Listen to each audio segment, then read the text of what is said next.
Regardez ce que les autres médias disent sur un sujet. Si aucun journal, aucune chaîne de télé, aucune radio n'a parlé d'une info, eh bien c'est probablement qu'elle est fausse. C'est celle qui a initié les messes noires, c'est une femme qui est Catherine de Montvoisin, dite la Voisin, qui était la femme d'un bonnetier de Bon-Marie et qui avait commencé par être astrologue et chiromancienne. Et on lui demandait beaucoup de procédés pour faire et défaire les mariages. Donc elle faisait des choses, des envoûtements simples, des choses comme ça. Et elle, par exemple, elle fabriquait des figures en cire et des cœurs d'animaux sur lesquels elle faisait passer les victimes qu'il fallait séduire. C'est ce qu'elle a fait pour que le président du Ferron soit amoureuse du comte de Prade. On passait dessus. Mais ça c'est compliqué parce que les femmes qui venaient le voir, ils demandaient des crimes. Par exemple, la duchesse du Bouillon vint parce qu'elle souhaitait faire mourir son mari afin d'épouser le duc de Vendôme. Alors, il faut des procédés très spéciaux pour ça. Et alors, elle avait ce voisin qui était une femme tout à fait extraordinaire, qui avait plusieurs amants, dont l'un était le bourreau de Paris, Samson, qui lui fournissait la graisse de pendu pour fabriquer des cierges qu'on brûlait dans les messes noires.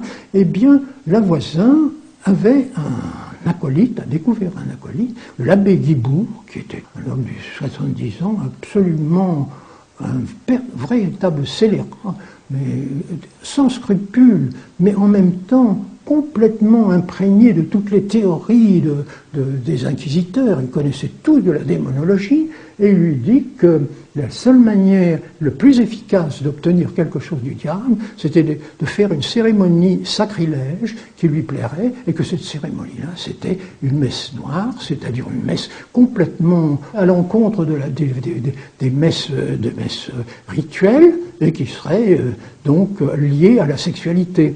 Voyez-vous? Et il faut bien dire que l'abbé Guibourg était un abbé en exercice. Il faisait des véritables messes dans les églises de Paris. Et il faisait des messes pour profaner les hosties, d'ailleurs, qui lui servaient dans ces messes noires. Alors, la messe noire, telle qu'elle est organisée, je vais vous dire comment ça se passait. La Voisin avait naturellement un réseau de complices, un réseau de comparses, d'exécutants, des femmes d'ailleurs assez extraordinaires, des hommes qui étaient non seulement des aventuriers, mais qui étaient aussi des gentilshommes qui se passionnaient pour la magie, prêtres. Alors, la messe noire, telle que l'abbé Guibourg l'a mis en usage, se célébrait sur une femme nue où il plaçait les objets du culte. Une seconde femme devait l'assister et lui passer le bassin contenant le blas.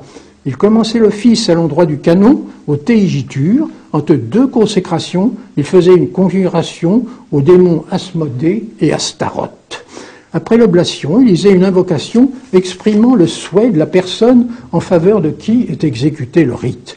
Guibourg inaugura ses premières messes noires vers 1660 dans la cave de la maison d'un orfèvre à la porte Saint-Bernard. Celles sur le ventre desquelles la messe avait été dite étaient toutes nues, sans chemise, sur une table servant d'autel, ayant les bras étendus. Elles tenaient chacune un cierge allumé pendant tout le temps des messes. Le souhait était toujours un souhait plus ou moins de tuer quelqu'un, de tuer le mari, de supprimer un mari, de faire des choses. C'était affreux, c'était vraiment, on se croirait dans un roman du Marquis de Sade, mais ce roman est vécu. J'ai consulté toutes les archives de la basilique ancienne de Sade, ça s'appelle les papiers de la chambre ardente, c'est absolument, c'est terrible, quoi.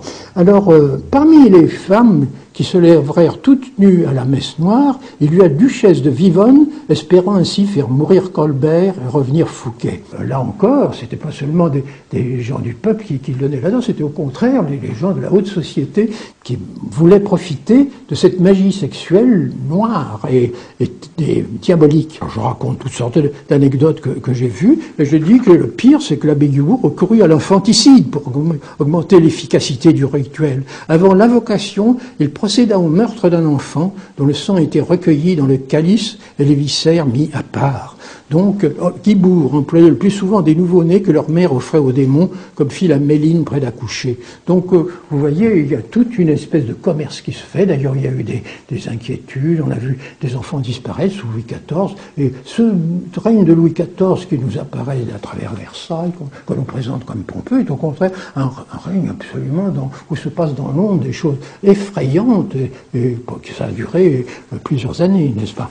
Le plus célèbre, c'est la duchesse, c'est Montespan, naturellement, désirant devenir la favorite de Louis XIV. Et donc, elle a été sa cliente pendant plus de 5 ans, la cliente de la Voisin. Et elle a commencé parce qu'elle voulait que Louis XIV cesse de s'intéresser à la Vallière. Pour ça, la Voisin lui a donné des poudres d'amour, a donné à Louis XIV, donc elle n'a pas du tout commencé par les Mesnois. C'est seulement après, un peu plus tard, et la Montespan était très reconnaissante, elle a dit que comme la Vallière a été évincée, elle a considéré ça comme une réussite, comme un triomphe de la Voisin. Et quand Louis XIV s'est intéressé à Madame de Fontanges, alors là, elle a voulu, que ça devenait très sérieux, elle a voulu qu'il l'élimine, vraiment la faire mourir. Et alors là, Voisin et Guibourg, l'abbé Guibourg lui a dit, il faut faire 5 messes noires. Pour ça, elle a consenti, mais la première messe noire, elle n'a pas voulu se prêter elle-même à être nue et à conserver la messe dessus. Donc c'est une femme qui la représentant qui le faisait. Mais dans la seconde, je le dis, n'est-ce pas, ce fut sur une femme la représentant que l'abbé Guibourg, dans une chapelle privée près de Montlhéry, dit la première messe où il égorgea un enfant qu'il avait acheté un écu à une pauvresse. 15 jours après, il répéta ce genre de cérémonie avec les 2 mêmes participants dans une maison de Saint-Denis. En janvier 1969, alors là, la Montespan intervient. Entre 10h et minuit chez la Vaison, la Montespan laissa célébrer sur elle-même la 3e messe noire, le visage masqué, ses cheveux blonds déroulés, la favorite étendit sa nudité plantureuse sur un mantelac recouvert d'un drap mortuaire, au milieu d'une pièce tendue noire, illuminée par des cierges faits de graisse de pendu. Guibourg, portant un habit sacerdotal blanc brodé de pommes de pin noires, mit un linge sur le ventre de la Montespan pour accomplir dessus son office habituel, y compris l'égorgement d'un enfant, et lut l'invocation se terminant sur ce vœu que la reine étant répudiée, je puisse épouser le roi. Il restait 2 messes à organiser, mais la Montespan ne voulait pas s'y prêter. Une fois suffisait. Et les messes ont été célébrées sur le ventre de la Voisin par Guibourg pour la Montespan, ce qui prouve que la Voisin croyait absolument à ce qu'elle faisait, parce qu'elle aurait pu prendre l'argent et ne pas faire ça. Elle l'a fait, donc les 5 messes ont été faites, et tout ça c'est dans les papiers de la Bastille, c'est une chose tout absolument irréfutable.